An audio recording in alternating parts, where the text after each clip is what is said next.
com relação à fé. De lá ele intencionou então de ir para a Ásia Menor e depois ele foi para a região da Macedônia e depois para a região da Acaia. A gente na terça-feira passada, a gente estudou sobre as cartas aos Tessalonicenses, que foram escritas quando Paulo estava em Corinto. Mas a gente estudou essas cartas por causa do tema que girou em cima do assunto da viagem de Paulo, porque Paulo passou lá em Tessalônica, começaram a haver algumas conversões, mas os judeus não crentes levantaram uma grande perseguição. Paulo teve que ir para Bereia, e lá em Bereia Paulo começou também a ganhar muitas pessoas para Jesus, mas aqueles judeus encrenqueiros lá de Tessalônica foram lá para Bereia para atrapalhar a vida de Paulo, e Paulo então foi para Atenas. De lá ele foi para Corinto. Aí lá em Corinto é que ele escreveu as duas cartas aos Tessalonicenses. Mas a gente aproveitou lá a questão da Tessalônica, a confusão que os judeus aprontaram lá e a tentativa deles de impedirem que a obra ali crescesse, mas essa tentativa foi frustrada porque a obra em Tessalônica cresceu muito. E a gente então na terça-feira passada aprendeu sobre a igreja de Tessalônica e as suas duas cartas recebidas, enviadas por Paulo. Hoje a gente vai dar continuidade à segunda viagem missionária de Paulo. A gente vai falar de Paulo trabalhando lá em Atenas e em Corinto. Esse microfone aqui está estranho, tá? Olha o segredo, irmão Antônio, é bateria. Pega uma bateria para mim, por favor. Então a gente vai falar hoje sobre Atenas, Corinto e algumas outras cidades que Paulo passou no final da sua segunda viagem missionária.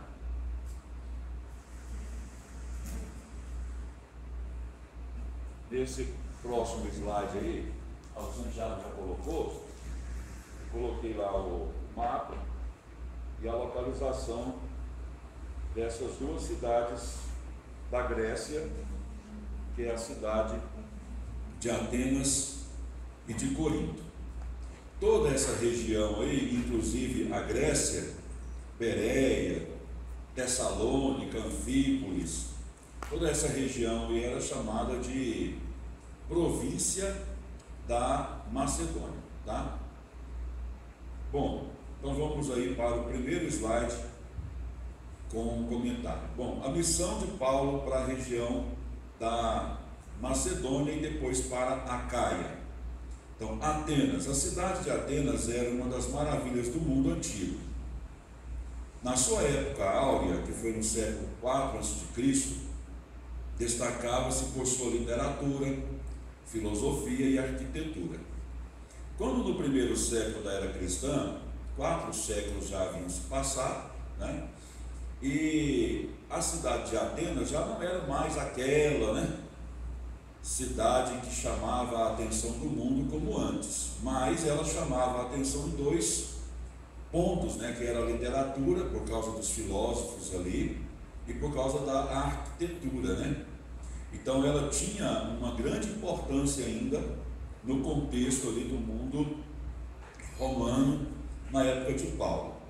Na época de Paulo, quando Paulo passou por lá, ainda estavam intactas muitas edificações da Acrópolis de Atenas, dentre elas o Erechtheion, né, e o Párthenon.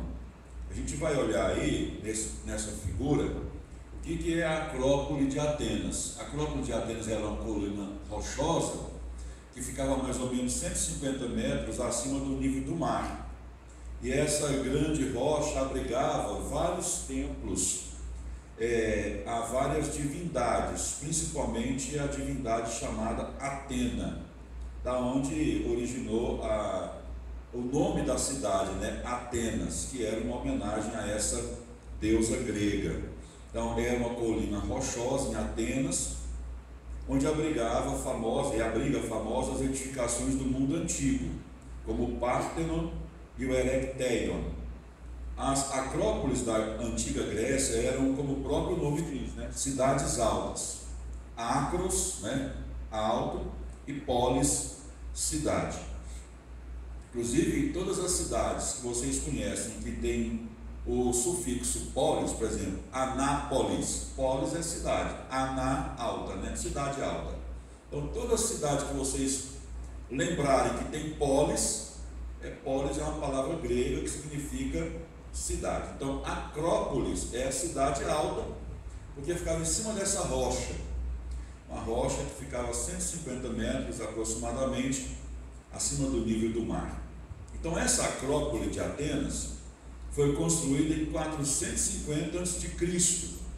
por Péricles e foi dedicada a Atena, que era a deusa padroeira da cidade.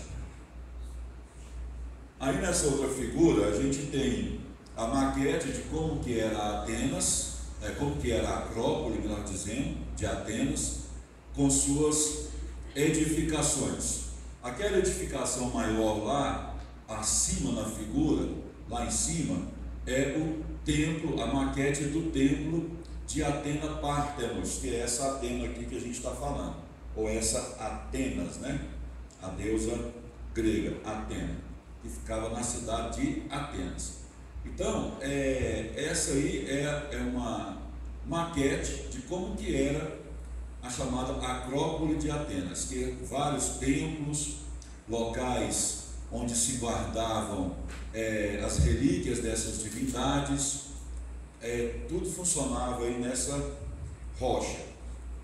Essa figura aí da imagem anterior é uma figura, é uma foto, melhor dizendo, real das edificações ou das ruínas das edificações que tem lá. Inclusive, por ocasião das Olimpíadas de Atenas, que foi em 2004, né?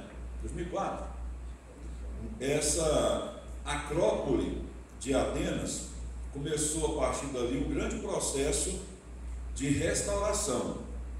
Então, muitas dessas edificações passaram por um processo de restauração, porque por causa das Olimpíadas a Grécia, né, a Atenas, cidade da Grécia, chamou muita atenção do mundo e o governo grego resolveu investir na reconstrução, pelo menos parcial, desses monumentos históricos.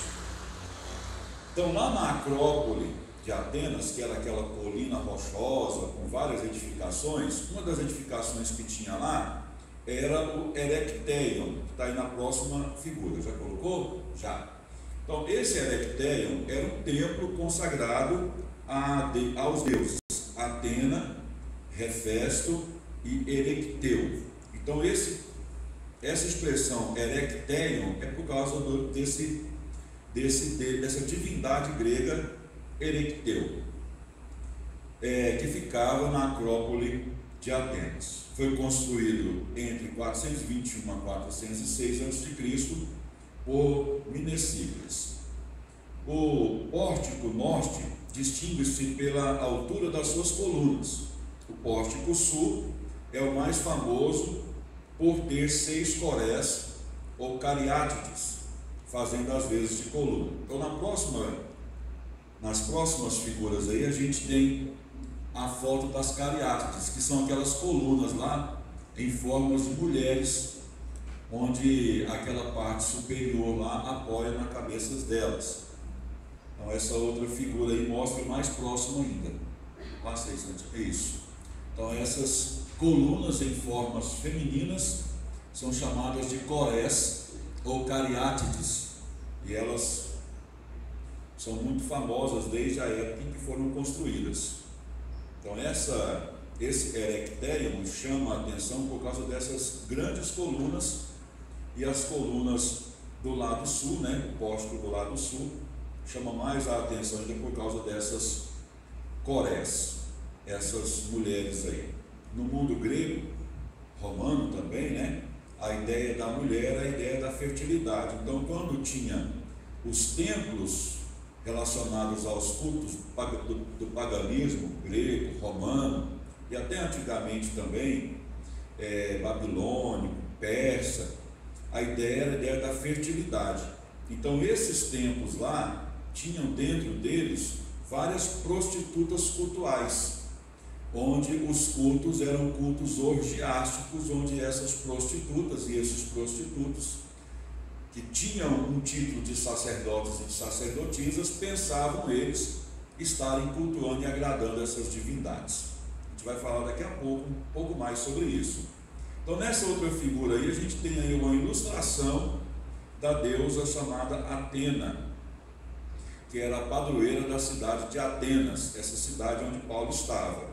Então Atena, no grego Atena ou Atenaia, é na mitologia grega a deusa da guerra, da civilização, da sabedoria, da estratégia, das artes, da justiça e da habilidade. Ela tinha um outro irmão dentro do panteão de deuses da Grécia, chamado Ares, só que ele era o deus da guerra no aspecto da violência, e ela, deusa da guerra no aspecto da estratégia da guerra. Então Atena recebeu culto em toda a Grécia Antiga e em toda a sua área de influência, desde as colônias gregas da Ásia Menor até as da Península Ibérica e norte da África. Sua presença é atestada nas proximidades da Índia. Então, o culto a essa divindade grega espalhou para além das fronteiras da Grécia. Aquele Erecteion, aquele templo lá, além de ser um templo para homenagear Atena, também era um templo para homenagear Hefesto, que é um deus da mitologia grega, filho de Zeus e de Hera, rei e rainha dos céus. Era o deus da tecnologia, dos ferreiros, dos artesãos, dos escultores, metais, metalurgia, fogo e dos vulcões. Essa ideia de santos padroeiros é uma ideia que vem desde essa época do mundo antigo, cujos cultos pagãos tinham as divindades padroeiras de alguns aspectos sociais e profissionais. Aqui no culto grego, da divindade grega, também era a mesma coisa. O Hefesto era o deus padroeiro desse aspecto aí da arte, né, que envolviam esses materiais. Esse deus grego, ele era manco, o que lhe dava uma aparência grotesca aos olhos dos antigos gregos, porque para eles as divindades não podiam ter defeito físico. Servia como ferreiro dos deuses e era cultuado nos centros manufatureiros e industriais da Grécia, especialmente em Atenas. Os símbolos de Hefesto são um martelo de ferreiro, uma bigorna e uma tenaz. Então, além daquele templo servir para homenagear Atena, Hefesto também era uma homenagem a Erecteu. Inclusive, aquele templo, Erecteion, tinha esse nome por causa de Erecteu. Ele foi um rei da Grécia, ou da cidade-estado de Atenas, e existem duas versões para o mito de Erecteu. Ele é identificado com Erectônio, filho de Gaia de Hefesto, e ele é filho do rei Panteão de Atenas. Então, para vencer na luta contra os eleusínios e os traços, sacrificou, de acordo com a mulher, uma das suas 3 filhas, o que deu motivo a que mais tarde Poseidon o aniquilasse e a sua descendência. Então vocês estão percebendo que a religião de Atenas era tudo complicado. Tinha lá uma divindade, cujo culto se baseava mais nos aspectos orgiásticos. Um outro lá era um deus desprezado, porque ele trabalhava para as outras divindades, e ele era meio manco, né? Ele era manco.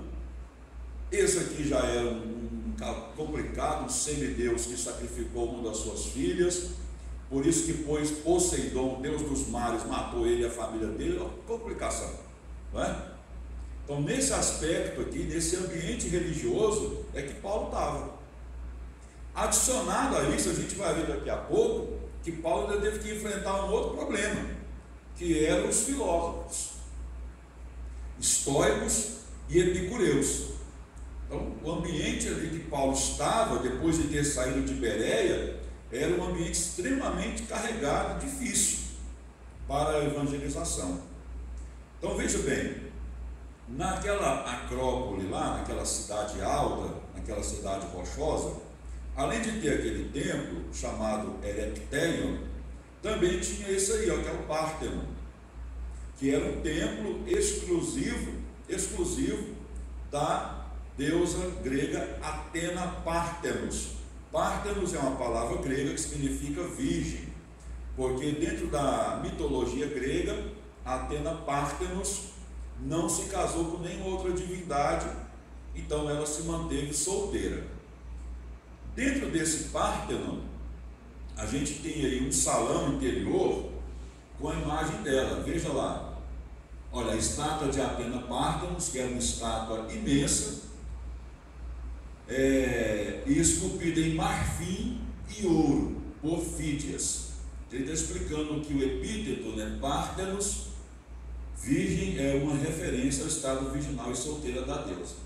Então ela, dentro desse Párteno, tinha um salão exclusivo com uma grande estátua de Atena Pártenos, esculpida em marfim e ouro. E aí tem uma foto, parece que essa foto é de 2004, 2005, por aí. Tem até uns andames ali do lado esquerdo, que ele está passando por um processo de restauração. Partes aí do templo, né, da Atena Pártenos, que é o Párteno. Bom, então vamos lá. Vamos para o texto bíblico, né? Enquanto Paulo aguardava em Atenas a chegada de Silas e Timóteo, que estavam lá na Macedônia, ele dedicou-se ao ministério. Então, lá em Atenas, Paulo visava dois públicos. Um público que estava na sinagoga, que eram judeus, e prosélitos, ou seja, aqueles que não eram judeus, mas tinham aceitado o judaísmo. Então, lá na sinagoga de Atenas, ele tinha esse público para ele pregar. Mas além desse público, Paulo visava também as praças, os centros comerciais. E Paulo então encontra um público diferente aqui agora dos demais, dos anteriores. A cidade de Atenas, ela se gabava por duas coisas: literatura, né, incluindo aí a filosofia, a sabedoria, né? A palavra filosofia vem da palavra sabedoria, e a arquitetura. Então, os atenienses, os que não eram filósofos, achavam que eram, os que não eram sábios também achavam que eram, né? Então era um público complicado, porque eles eram pessoas que eram instruídas e outras que achavam ser, e além disso eram cínicas. Existia dentro do pensamento filosófico os cínicos, que eram aqueles que desacreditavam de tudo e não se deixavam convencer por qualquer argumento que fosse. Então Paulo teve que enfrentar no mercado, nas praças, né, nas ágoras, esse novo público agora que até agora ele não tinha enfrentado, que eram os chamados cínicos. Então a pregação de Paulo no mercado de Atenas, nas ruas de Atenas, despertou a curiosidade. E lá em Atenas tinha o chamado Areópago, que é uma espécie de fórum. Inclusive na Bíblia Viva foi traduzido por fórum, né? Daqui a pouco a gente vai mostrar uma foto do Areópago, uma foto real do Areópago sendo restaurado, né?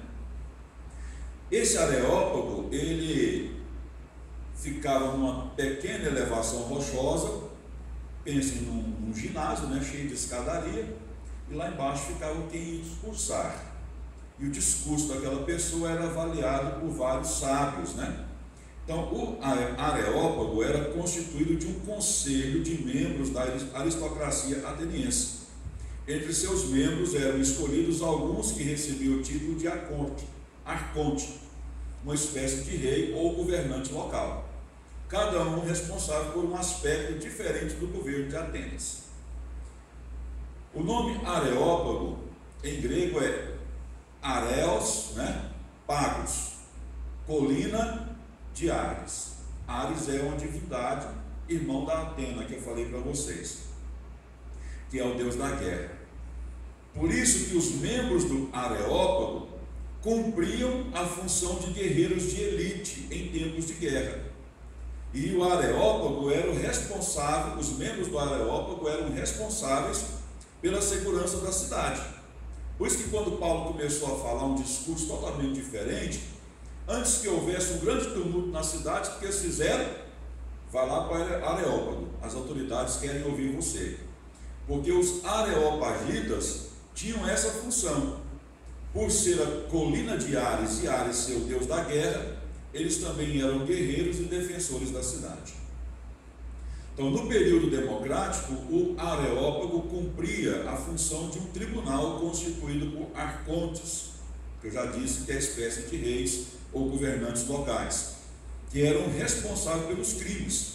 Também controlavam a política pedagógica e se pronunciavam sobre a concessão de autoridade de ensino a mestres estrangeiros.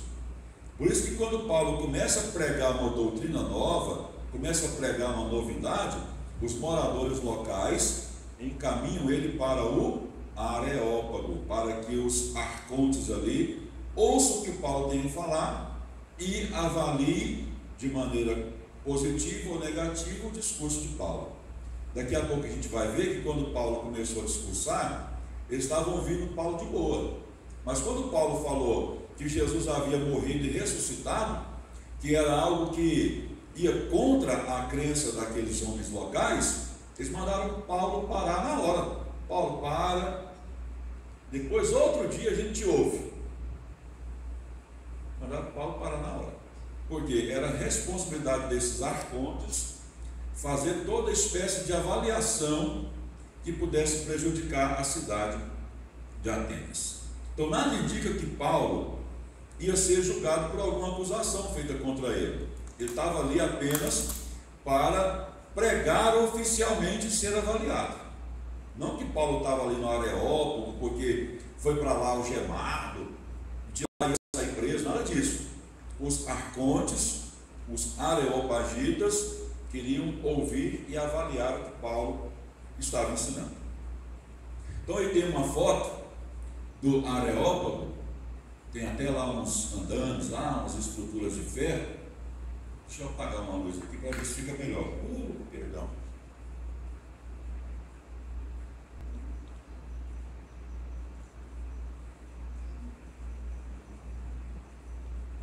Peraí.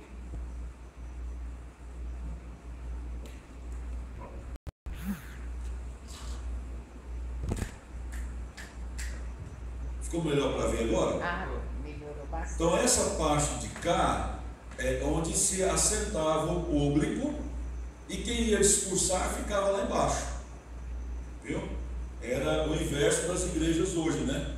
Quem vai discursar fica em cima, né? E o público fica embaixo, ali é o contrário. Inclusive a igreja do Goiás é desse jeito, né? A igreja do Goiás você fica aqui embaixo, as pessoas ficam assim, né? Te ouvindo lá em cima, é engraçado demais. A acústica deve ser muito boa, né? Provavelmente, né? Porque esse esquema aqui, né, facilita muito a acústica, né? Então Paulo estava lá embaixo, o público aqui ouvindo Paulo ensinar. E essa outra figura aí mostra um busto, né, do Ares, que é o deus da guerra que eu falei para vocês, né? Aquele local se chamava Areópago por causa dessa divindade grega aí, ó, o deus Ares, ok? Então vamos lá. O Areópago e sua relação com o cristianismo. Então o Areópago foi tribuna da célebre pregação de Paulo em sua passagem por Atenas.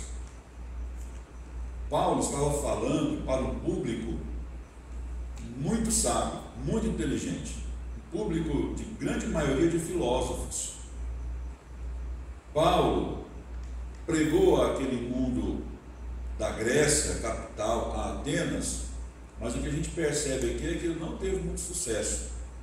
Por quê? Porque aquelas pessoas estavam treinadas desde criancinha, nas escolas de Atenas, a aguçar o cinismo. O que era a filosofia com relação ao cinismo?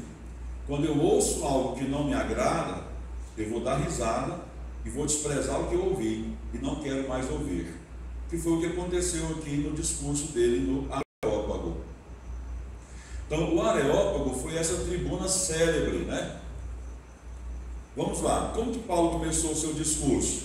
Então, Paulo levantou-se na reunião do Areópago e disse: atenienses, vejo que em todos os aspectos vocês são muito religiosos, pois andando pela cidade, observei cuidadosamente seus objetos de culto, e encontrei até um altar com esta inscrição: ao Deus desconhecido, né? Agnosto Tel, no grego. Ora, o que vocês adoram, apesar de conhecerem, eu lhes anuncio. Então, uma coisa aqui que a gente vai fazer uma certa correção. Eu já ouvi muitas pregações a pessoa falar: Paulo lá no Areópago olhou, e no Areópago estava cheio de altares a vários deuses. Aí Paulo falou: eu estou vendo aqui que no Areópago tem vários altares. Não, o texto está dizendo que Paulo observou que nas ruas da cidade ele viu muitos altares a várias divindades. Aqui a gente citou vários, a gente citou Atena, a gente citou Hefesto, a gente citou Erectel, a gente citou Haris, a gente citou Zeus, a gente citou Poseidon. Só durante esse pouquinho de tempo que eu falei aqui, todas essas divindades estavam representadas nas ruas de Atenas por um altar. Aí Paulo aproveitou esse gancho, né? Vai dizer: olha, eu vi que vocês são religiosos, tem altares de vários tipos, a vários deuses, mas eu percebi que tem um altar vazio, sem representação nenhuma, e só tem uma inscrição lá: Agnosto Tel, ao Deus desconhecido. Olha, esse Deus que vocês não conhecem, que eu quero apresentar para vocês. Isso aí aguçou a curiosidade deles. E Paulo, então, no seu discurso, lá em Atos capítulo 17, do 22 até o 31, está no próximo slide, já colocou? Já, né? Santiago está esperto demais. Nós percebemos que aquele discurso ali, Paulo faz uma condensação da história bíblica de maneira extraordinária, dando ênfase ao Deus que cria e ao Deus que conduz a história. De maneira bem resumida, de maneira bem condensada, Paulo fala sobre isso, sobre o Deus criador, mas é um Deus que criou e não entregou a sua criação à própria sorte. Ele supervisiona e intervém dentro da própria história, que vai de encontro a duas grandes correntes de filosofia para aquele público, que eram os epicureus e os estoicos. Então nós vamos analisar isso aqui. Começando com o ponto de contato oferecido pela abundância de altares que havia na cidade, Paulo pregou sobre o Deus que fez os céus e a terra e que governa os destinos dos homens. Contrastando com o epicurismo dizia que se os deuses existissem, eles não estavam preocupados com os homens. Então Paulo, para contrastar essa ideia do epicurismo, ele cita e fala, melhor dizendo, sobre Deus como sendo um ser imanente. É um ser supremo, né? É um ser soberano, divino, mas ele tem prazer em se relacionar com o mundo físico, com suas criaturas.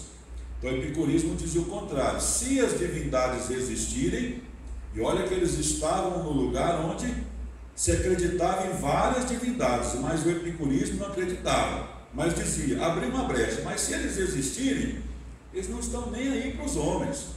Paulo, no seu discurso, fala o contrário, que o Deus criador é o Deus também que se relaciona com suas criaturas. No discurso de Paulo, ele também faz um contraste com a ideia dos estoicos. Os estoicos diziam que todo o universo é corpóreo e governado por um logos divino, que é uma razão universal, que fez com que tudo se tornasse em cosmos. Cosmos, para os gregos estoicos, era a harmonia universal. Então eles não acreditavam num Deus pessoal, eles acreditavam num universo platônico, né? Emanações que vão saindo das divindades e vão formando tudo, mas não acreditavam num Deus pessoal. Aí Paulo, no seu discurso, frisa que Deus é uma pessoa, e como ele controla, né, a história da humanidade, supervisiona a história da humanidade, ele enviou Jesus para que as pessoas se arrependam dos seus pecados. Porque os estoicos acreditavam no fatalismo, ou seja, temos que aceitar o que a razão universal determinou para a gente. Se é bem, se é mal, se é graça, se é desgraça. Temos que aceitar, não vou mover uma palha, não é? Porque eles acreditavam no fatalismo. Paulo diz, olha, Deus é uma pessoa, criou a humanidade, ama a humanidade, e para dar um escape para ela, enviou Jesus. Então é necessário que vocês se arrependam dos pecados de vocês e mudem o caminho. Aí quando Paulo diz, olha, esse Jesus de quem estou falando foi enviado por Deus, morreu, mas ressuscitou. Aí foi a hora que eles pediram para Paulo parar. Paulo, para por aí, não queremos te ouvir mais, outro dia a gente te escuta. Porque eles não quiseram mais ouvir Paulo quando Paulo falou da ressurreição. E a gente percebe pelo texto de Atos 17, a partir do 22, que a interrupção, né, foi bem sarcástica, né, bem irônica. Mas mesmo assim, né, o texto diz que alguns se converteram. Cita até um dos membros do Areópago, né, que se converteu. Dionísio, se não me engano, e também Damares, né, também se converteram. Mesmo Paulo não conseguindo concluir o seu discurso, mesmo assim, aconteceu algumas conversões lá em Atenas, né, no decorrer no finalzinho do discurso de Paulo no Areópago. Bom, sim.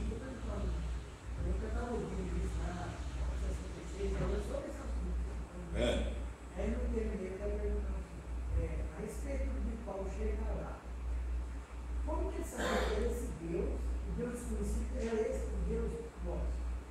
Não, ele usou como ponto de contato. Como ele viu que lá tinha um altar ao Deus desconhecido, porque os atenienses eram o seguinte: vamos agradar todas as divindades, para não deixar nenhuma de fora, vamos colocar aqui um altar ao Deus desconhecido, porque pode ser que a gente está esquecendo de alguém. Aí eles adoravam o Deus desconhecido.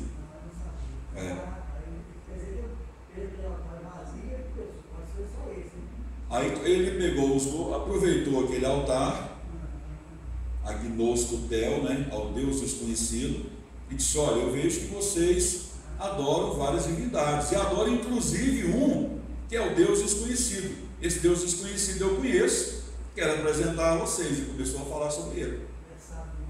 Demais da conta. Então aí Paulo saiu de Atenas, é claro que frustrado, né? Não teve muito sucesso em termos numéricos, né? Em termos numéricos imediatos, Paulo não teve. Então Paulo foi para uma cidade próxima de Atenas, Corinto, mas com um caráter totalmente diferente de Atenas. Mesmo sendo também uma cidade grega, uma cidade da Grécia, mas totalmente diferente em vários aspectos de Atenas. Corinto foi saqueada e incendiada pelos romanos em 146 a.C. Fora reconstruída por Júlio César em 46 a.C., transformando-se na capital política na província da Acaia. Corinto era a residência do procônsul Gálio. Situada no istmo que ligava o Peloponeso ao continente, entre o Golfo de Lequeu a ocidente e o Egeu a leste.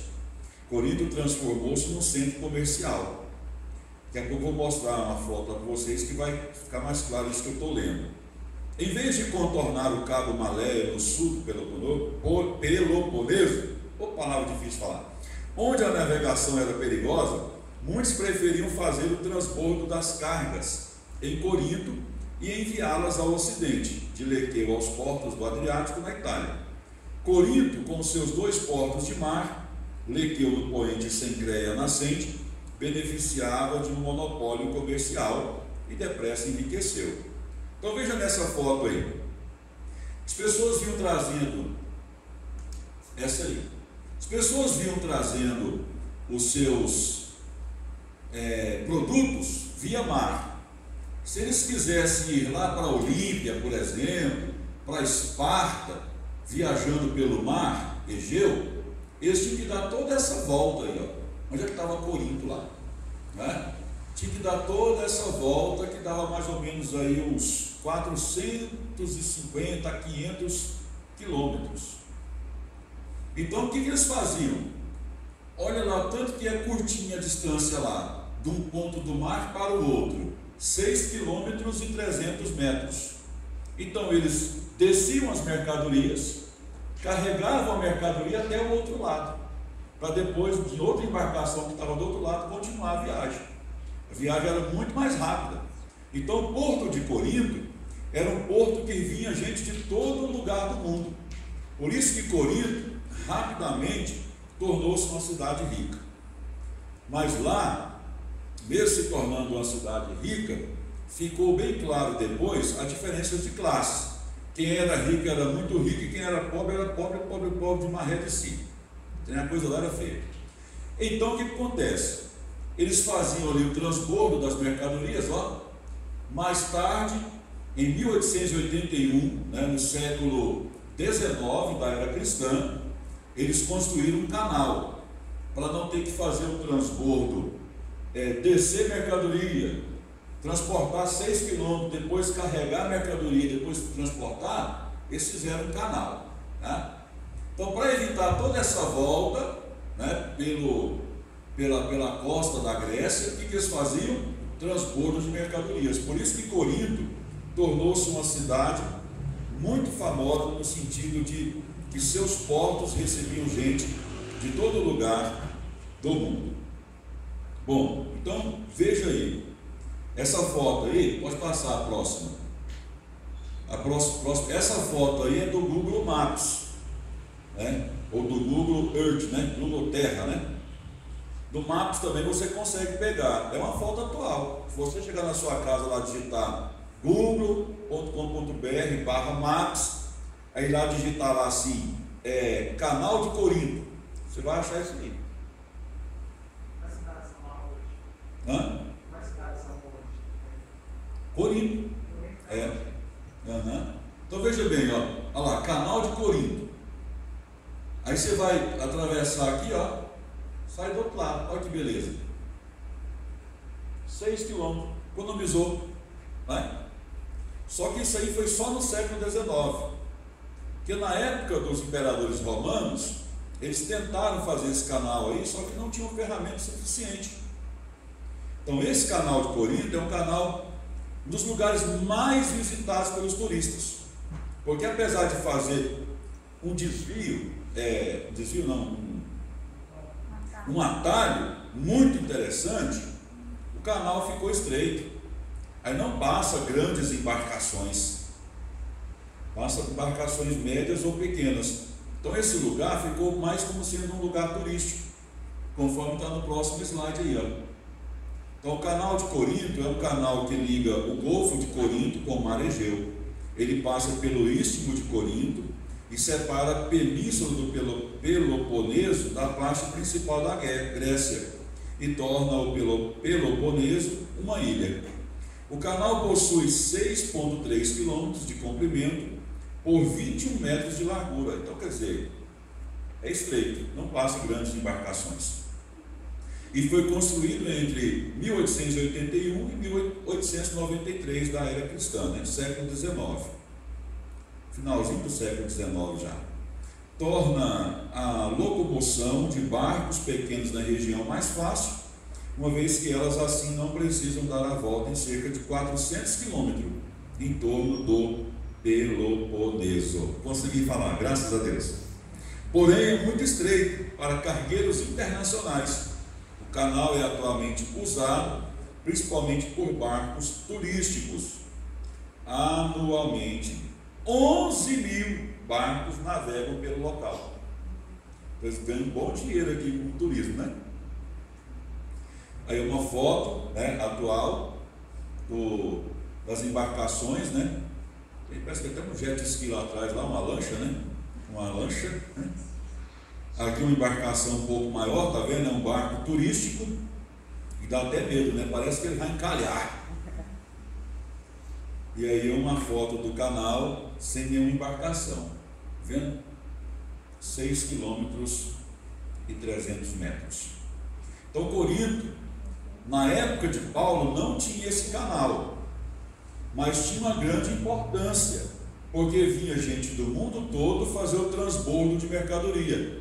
Chegava no porto de Corinto, descia a carga, do outro lado, 6,3 quilômetros, tinha outra embarcação para poder continuar a viagem. Corinto era uma cidade que tinha uma grande importância para aquela época, porque vinha gente de tudo quanto é lugar do mundo. Paulo ficou lá em Corinto, durante essa segunda viagem missionária, 18 meses, 1 ano e meio. Então, com certeza, Paulo alcançou muita gente ali para Cristo, né? Então, do ponto de vista governativo, Corinto era uma colônia romana. A sua população era cosmopolita, ou seja, vinha gente de tudo quanto é lugar. É cosmos, universo, polita vem de polis, cidade, né? Então, de várias cidades. Os habitantes tinham sido mortos ou dispersos quando a cidade foi destruída pela primeira vez, e quando foi reconstruída, novas pessoas fixaram ali. À cidade afluíam gregos vindos dos campos, e o comércio arrastou para Corinto marinheiros, comerciantes, banqueiros e povos de todos os lugares. No aspecto moral, mesmo no nível do paganismo, que era um nível bem baixo, os coríntios ainda eram considerados inferiores. Então a moral lá era bem baixa, né? O templo de Afrodite, em Corinto, chegou a alojar 1000 prostitutas cultuais. E o fluxo e refluxo das viagens e do comércio traziam à cidade uma população flutuante que incluía a escória, ou gente que não valia nada, do mundo mediterrâneo. Então vejam bem, vinha gente de tudo quanto é lugar, então lá era muito populoso. Só no templo de Afrodite, 1000 prostitutas. E o culto a Afrodite era um culto orgiástico, inclusive a figura que representava Afrodite era o rosto de uma mulher e o busto com dezenas de seios, para representar a fertilidade. Então lá a coisa era complicada. Então a chegada de Paulo a Corinto, talvez foi no outono do mesmo ano em que saiu da Macedônia. A administração de Galho, perante o qual Paulo foi julgado, começou provavelmente em julho de 52.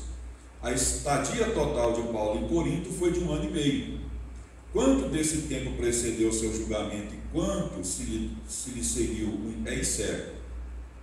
Depois de Galho ter encerrado o caso, Paulo ficou na cidade por muitos dias. A cronologia mais aceitável é a que o traz a Corinto no outono de 51 e a sua partida no começo da primavera de 53. Então Paulo ficou lá 1 ano e meio. Nesse período que Paulo ficou lá, Paulo passou por um julgamento. O procônsul, né, o chefe da província lá que recebia esse título, procônsul, chamado Galho, recebeu uma acusação contra Paulo dos judeus ali de Corinto, dizendo que Paulo estava perturbando lá e criando problemas para o Império Romano, porque estava pregando sobre um homem que dizia estar no estado ressurreto e que era rei. Aí Galho falou: vamos ouvir esse camarada aí, traz ele lá. Aí prenderam ele, deixou ele lá cozinhando alguns dias, trouxeram ele para ser ouvido. Aí Paulo começa a falar, os judeus também, e vira aquela discussão. Aí Galho fala assim: vou perder meu tempo com vocês não. Estou pensando que é alguma coisa que pode trazer prejuízo a Roma, e vocês estão perdendo tempo aí com discussões teológicas entre vocês. Se virem. Viram as costas e saíram. Ele, ao mesmo tempo, liberou Paulo, né? Então, a sua estadia lá em Corinto também foi uma estadia tumultuada. Tanto é que Paulo, no começo da sua estadia em Corinto, teve uma oposição de judeus tão forte que Paulo sacudiu o pó da roupa e falou assim: não prego mais a vocês, eu vou vazar daqui, eu vou para o mundo gentílico. Aí de noite Deus falou com ele, falou: fala, não te cales, porque eu tenho aqui muita gente nessa cidade. Então, para quem queria ir embora, ficou lá 1 ano e meio. Então, quando Deus quer, acabou, não tem jeito, né? Os amigos de Paulo não tinham voltado da Macedônia, o dinheiro estava para acabar, as ofertas que Paulo havia recebido. Então, quando Paulo chegou a Corinto, ele teve que trabalhar. Ele encontrou lá um casal de fabricantes de tendas, Áquila e Priscila, né? Áquila é um nome masculino, embora não pareça, mas é. E Priscila, um casal, né? Áquila e Priscila, que moravam em Corinto, porque eram judeus que haviam sido expulsos de Roma pelo edito de Cláudio, o imperador. Trabalhou um certo tempo lá na casa de Áquila e Priscila, fazendo tendas, e não tinha muito tempo para poder desenvolver o seu ministério lá em Corinto. Mas pouco tempo depois, Silas ou Silvano, né, e Timóteo chegaram da Macedônia trazendo notícias do crescimento da igreja de Tessalônica, né? Aí Paulo escreveu a carta aos Tessalonicenses, e também eles mandaram uma oferta também para Paulo. Então Paulo, encorajado com as boas notícias que as igrejas da região da Macedônia, Acaia, aquela região lá estava crescendo, Paulo ficou mais tranquilo, e com a oferta que ele recebeu, ele voltou a dedicar-se exclusivamente ao ministério da pregação. Aqui eu já disse, né, que a reação na sinagoga foi tão violenta que Paulo disse que ia vazar de lá, e acabou que foi convencido, né, por Deus a ficar. Saindo da sinagoga, Paulo foi para a casa de Tício Justo, não ficou mais na casa de Áquila e Priscila, e o dirigente da sinagoga, Crispo, creu no Evangelho, e muitos outros coríntios também. Então, o início do ministério de Paulo em Corinto foi complicado. Teve que trabalhar, estava sem dinheiro, as ofertas enviadas haviam acabado. Os judeus tiveram uma oposição lá muito violenta contra ele, a coisa lá foi complicada. Paulo queria ir embora, Deus não deixou, permaneceu ali durante 1 ano e meio e deixou ali uma igreja estabelecida, né? Então o ministério de Paulo em Corinto, nessa altura, parece ter decorrido debaixo de uma tensão considerável. Reorganizava ele então a sua tática missionária, pois em 1 Coríntios capítulo 2, versículo 1, ele diz: quando fui ter convosco, anunciando-vos o testemunho de Deus, não fui com sublimidade de palavras ou de sabedoria. Não se lembrava exatamente de quantas pessoas teria batizado. Os 18 meses de trabalho de pioneiro naquela cidade corrupta e idólatra devem ter exigido dele grande desgaste físico e mental. Acompanhado por Áquila e Priscila, Paulo saiu de Corinto rumo ao Oriente. Em caminho, detiveram-se em Éfeso, onde Áquila e Priscila estabeleceram o seu novo quartel-general e deram início ao seu ministério. Paulo pregou na sinagoga, mas apenas durante pouco tempo, pois estava desejoso de chegar rapidamente à Palestina, porque ele queria levar os donativos recolhidos para os irmãos de Jerusalém, né? Não há quaisquer pormenores com respeito à sua viagem, apenas se menciona a chegada do apóstolo ao seu destino. Então, entre Corinto e até o retorno dele para Antioquia da Síria, que era a igreja mãe, né, a igreja mantenedora de Paulo, não temos nenhum detalhe no texto bíblico, só fala que ele passou por essas regiões, né? A região de Éfeso, depois lá em Cesareia, e depois Jerusalém, depois retornou para Antioquia. Então, nesse percurso aí, não temos nenhum detalhe do que aconteceu.